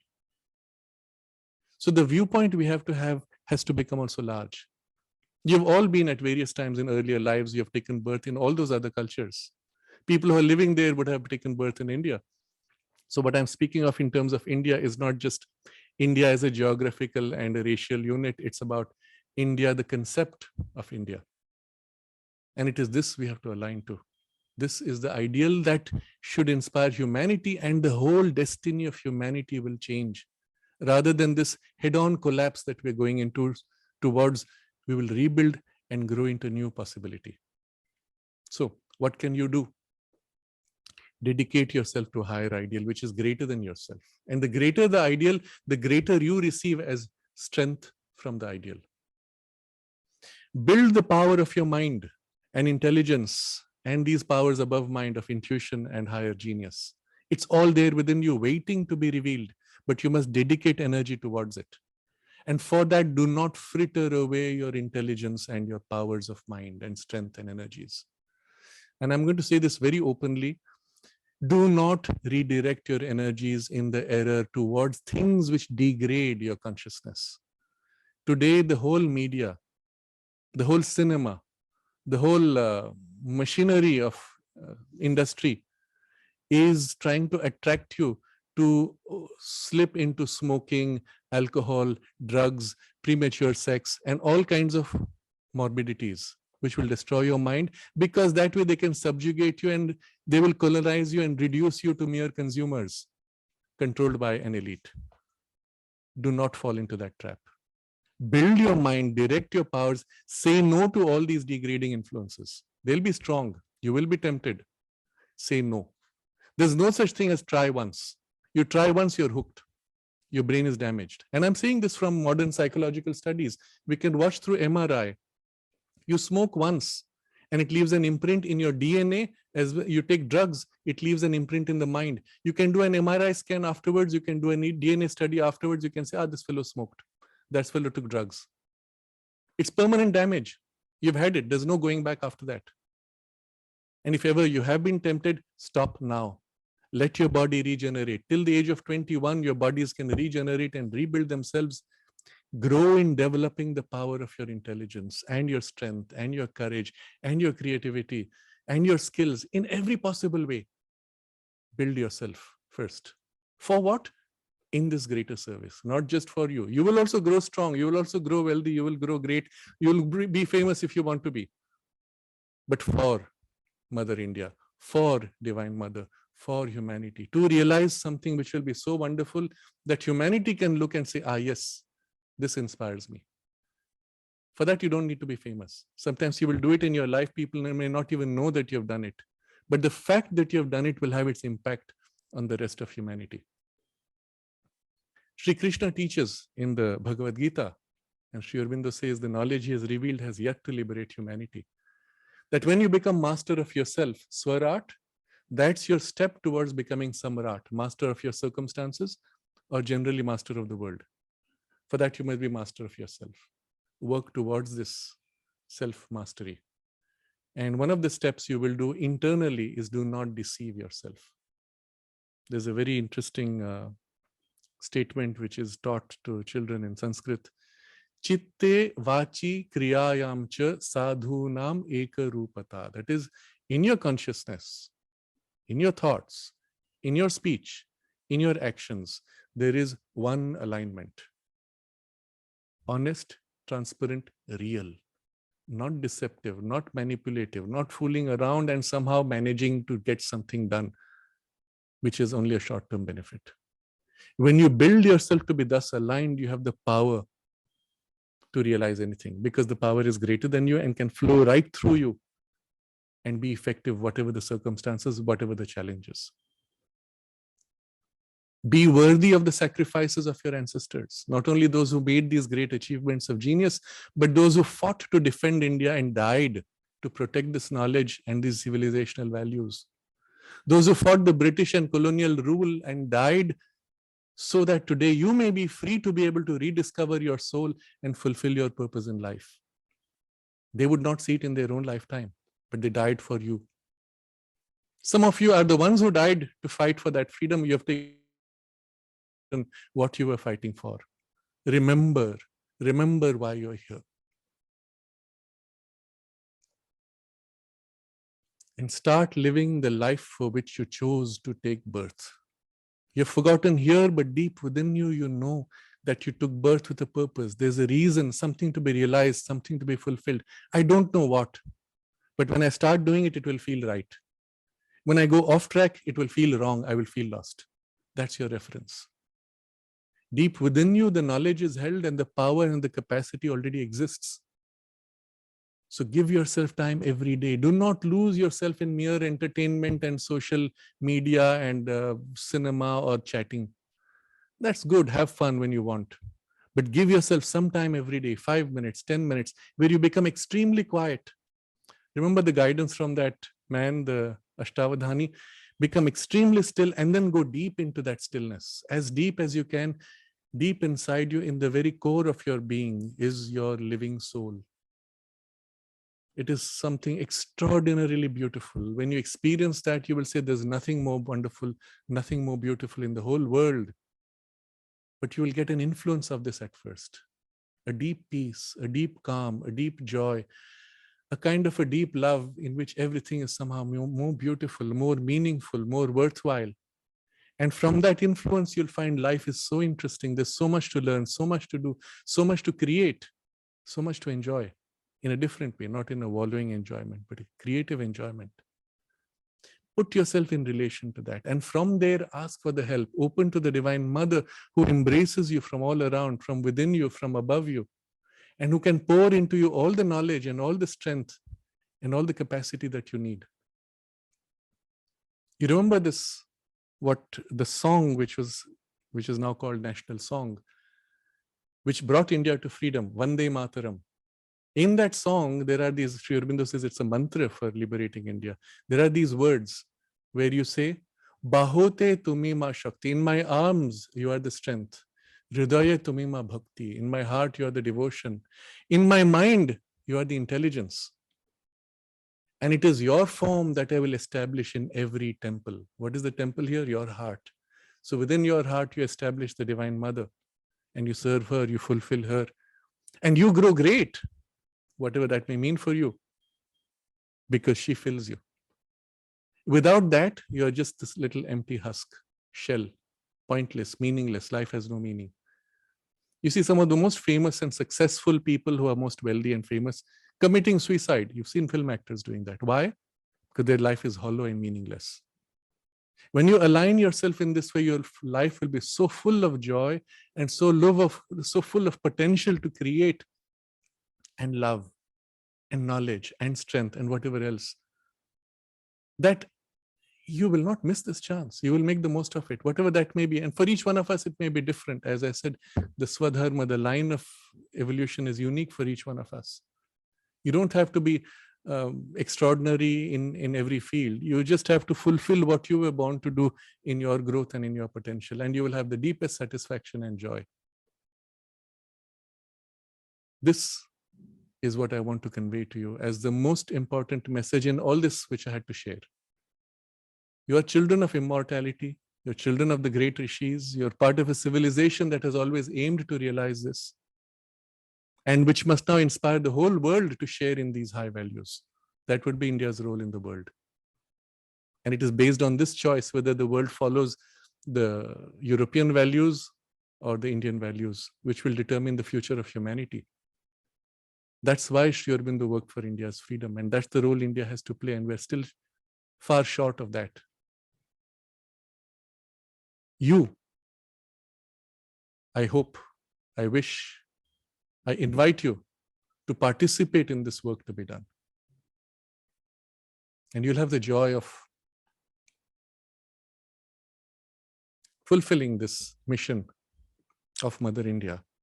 Well, that's all for now. I'm going to say namaste and pause here. Standing ovation for Sraddhalu ji. He was so good. Thank you so much, Sraddhalu ji. Thank you so much.